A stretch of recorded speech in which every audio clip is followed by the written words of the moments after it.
এক শ্রেণীর মানুষ চিরকাল জাহান্নামে থাকবে, তাদেরকে বানানো হয়েছে জাহান্নামে পাঠানোর জন্য। কোনো ব্যক্তির মধ্যে তিনটি লক্ষণ দেখলেই বুঝতে হবে এই ব্যক্তি জাহান্নামী। আল্লাহ তাআলা তাদের সৃষ্টি করেছে চিরস্থায়ী জাহান্নামের জন্য। তারা যতই আমল করুক না কেন তারা জাহান্নামে যাবেই। সেই কপাল পোড়া দুর্ভাগা মানুষদের তিনটি লক্ষণ থাকে। আল্লাহ আপনি আমাদের সকলকে জাহান্নামের আযাব থেকে বাঁচার তৌফিক দান করুন, আমিন। প্রিয় দর্শক, এই তিনটি লক্ষণ আপনার ভেতরে আছে কিনা অবশ্যই জেনে যাবেন, কারণ আমরা প্রত্যেকেই মুসলিম জাতি আল্লাহর আযাবকে ভয় করি, আল্লাহর জান্নাত জাহান্নামকে বিশ্বাস করে। আল্লাহ বলেছেন, তোমরা পাপ করে আমার কাছে তওবা করে আবার ফিরে আসো, আমি তোমাদের ক্ষমা করে দিব, আমি রহিম, আমি রহমান। কিন্তু এক শ্রেণীর মানুষ আছে যারা তওবা করলেও আল্লাহ তাদের তওবা কবুল করবেন না এবং আল্লাহ তাদেরকে ক্ষমা করবেন না। আল্লাহ তাদের জাহান্নামে পাঠানোর জন্যই সৃষ্টি করেছেন এবং দুনিয়ায় পাঠিয়েছেন। সেই শ্রেণীর ব্যক্তিরা কারা, চলুন আজকের ভিডিওতে আপনাদেরকে জানিয়ে দিব। ভিডিওটি সম্পূর্ণ দেখবেন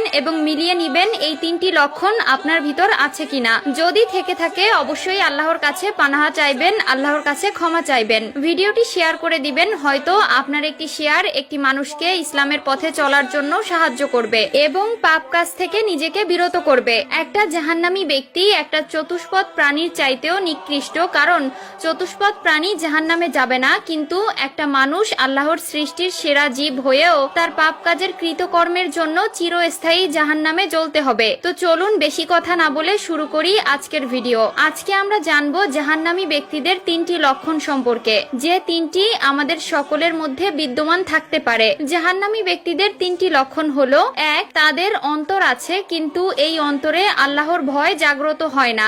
যে অন্তরে আল্লাহর ভয় নেই সেই অন্তর শয়তানের দখলে থাকে। সহজভাবে বলতে গেলে তারা আল্লাহকে বিশ্বাস করে কিন্তু আল্লাহর ভয়, আল্লাহর আযাবের ভয় তার অন্তরে বিকশিত হয় না। তার অন্তরের ভেতর নাফরমানিতে ভরে গেছে, তার অন্তর পাপ কাজে পাপিষ্ট হয়ে গেছে। সে সবকিছুই দেখে, সবকিছুই বোঝে, কিন্তু আল্লাহর ভয় তার অন্তরকে নরম করতে পারে না। দুই নম্বর লক্ষণ হলো, তারা সবকিছু দেখে এবং শুনে এবং বুঝে কিন্তু মানতে পারে না। উদাহরণস্বরূপ, তারা চোখ দিয়ে কোরআন দেখতে পায় কিন্তু অনুধাবন করে না। তারা কান দিয়ে আজান শুনে কিন্তু অনুধাবন করে না। তারা হাদিস সুন্নাহর কথা শোনে, আল্লাহর আদেশ ও নিষেধের কথা শোনে এবং কোন কাজের কি পরিণতি হবে সবকিছু তারা শোনে, কিন্তু তারপরেও তার মধ্যে কোনো পরিবর্তন আসে না। এরকম লক্ষণ যদি কারো ভিতর থাকে বুঝতে হবে সেই ব্যক্তি জাহান্নামী। তিন নম্বর লক্ষণ হলো, যে ব্যক্তি বারবার পাপ করে, বারবার তওবা করে, ওই ব্যক্তিকে